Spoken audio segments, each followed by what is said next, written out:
এই সিজনের প্রথম পমফ্রেট মাছ এলো বাড়িতে।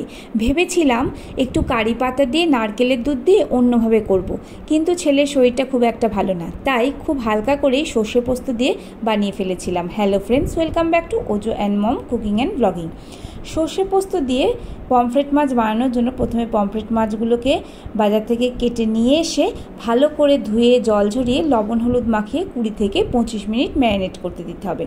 যতক্ষণ মাছগুলো ম্যারিনেট হচ্ছে ততক্ষণে একটা মশলা তৈরি করে নিতে হবে। সর্ষে পোস্ত যে মশলা, সেটা এখানে আমি দিয়ে নিচ্ছি উঁচু 2 চা চামচ পোস্ত, 1.5 চা চামচ সাদা সর্ষে, ওই 1 থেকে 1.5 চা চামচ মতো চার মগজ আর 4টে মতো কাঁচা লঙ্কা। ঝালটা নিজেদের পছন্দ অনুযায়ী ব্যবহার করতে হবে। এবার ভালো করে বেটে নিতে হবে। মশলাটা বাটা হয়ে গেলে কড়াই ফ্লেমের ওপর বসিয়ে দিয়ে তারপরে তেল দিয়ে দিতে হবে, ভাজার মতো পরিমাণ মতো তেল দিতে হবে। এরপরে তেলটা গরম হয়ে গেলে সামান্য একটু হলুদ দিয়ে মাছগুলোকে ভালো করে এপিট ওপিট করে ভেজে নিতে হবে। পমফ্রেট মাছ কিন্তু প্রচণ্ড ভাজা ভালো লাগে না, একটু হালকা ভাজাই আমার পছন্দ। আমি এখানে পমফ্রেট মাছগুলোকে এক একটা পিঠ 30 সেকেন্ড করে মিডিয়াম হাই ফ্লেমে ভেজেছি। আমার এখানে একটা ব্যাচ মাছ ভাজা হয়ে গিয়েছে, সেটাকে তুলে রাখলাম। এবারে ওই তেলেই আমি দ্বিতীয় ব্যাচটা ছাড়বো। আর হ্যাঁ, পমফ্রেট মাছ কিন্তু যদি খুব হাই ফ্লেমে ভাজা হয় তাহলে কিন্তু নিচে লেগে যায়। ঠিক দেখছো প্রথমে যেভাবে লেগে গেল এইভাবে। এই জন্য পরের সেটের বা পরের ব্যাচের যে মাছগুলো সেগুলো আমি একটু হালকা ফ্লেম দিয়েই ভেজেছি, যার ফলে মাছগুলো একটু লেগে যায়নি বা ভাজাটাও খুব সুন্দর হয়েছে। এখানে সমস্ত মাছগুলো ভাজা হয়ে গেলে কড়াইয়ের ওই তেলের মধ্যেই কালো জিরে, তেজপাতা ফোড়ন দিতে হবে। খুব সুন্দর যখন ভাজা ভাজা গন্ধ আসবে তখন এর মধ্যে যে মশলাটা করেছিলাম সেটা একদম সরাসরি ঢেলে নিতে হবে। বেশিক্ষণ কষিয়ে তেল বার করব না, খুব তাড়াতাড়ি নেড়ে মোটামুটি ওই 45 সেকেন্ড থেকে 1 মিনিটের মতো নেড়ে চেড়েই এর মধ্যে জল ঢেলে দিতে হবে।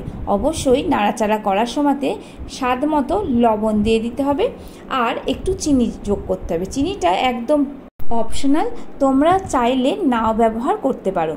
এরপরে এর মধ্যে জল দিয়ে দিতে হবে। আমি এখানে গ্রাইন্ডারের বাটি ধোয়া জলটাই দিয়ে দিলাম, যেটুকু মশলা আছে সেগুলো একেবারে চেঁচে পুচে চলে এলো। এবার গ্যাসের ফ্লেমটা হাই করে ঝোলটা ফুটতে দিতে হবে। ফুটে গেলে এবার ফ্লেমটা লো করে তার মধ্যে গোটা 4-5 কাঁচা লঙ্কা আস্ত দিয়ে মাছগুলোকে ঢেলে দিতে হবে। আর মাছ ভাজার যে তেলটা ছিল সেটাও এর মধ্যে ঢেলে দিতে হবে। ঢেকে দিতে হবে। মিনিট 3-4 মধ্যেই কিন্তু মাছগুলো সুন্দর সেদ্ধ হয়ে যাবে। এই দেখো এখানে সমস্ত মাছগুলো সেদ্ধ হয়ে গেছে। তবু আমি একবার উল্টে দিলাম, উল্টে পাল্টে দিয়ে আরও মিনিট 2 আমি এখানে ফুটিয়ে নেব।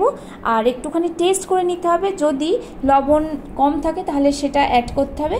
দিয়ে ভালো করে মিশিয়ে একটু ফুটিয়ে নিলেই কিন্তু মাছটা একদম রেডি হয়ে যাবে। আর আমি এখানে তেজপাতাগুলো ফেলে দিচ্ছি। আমার যে কোনো ঝোল বা তরকারিতেই শেষ অবধি তেজপাতা থাকলে ভালো লাগে না, তেজপাতাটা আমি ফেলে দিই যখন রান্নাটা হয়ে যায়।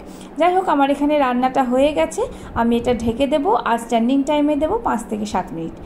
এইভাবে মাছের ঝোল বানালে খেতে তো ভালো লাগবেই আর সময় একেবারেই কম লাগে। তাহলে কেমন লাগলো? যদি ভালো লাগে ভিডিও একটা লাইক করো, শেয়ার করো, কমেন্ট করো। নতুন বন্ধুরা পাশে থেকে সাবস্ক্রাইব করো আর ফেসবুক বন্ধুরা প্লিজ ফলো করে নিও। আর এতক্ষণ ধরে তোমরা যে ভিডিও দেখলে তার জন্য জানাই অসংখ্য ধন্যবাদ। বাড়িতে কিন্তু ভিডিওটা অবশ্যই দেখো আর এইভাবে বানিয়ে নিও পমফ্রেট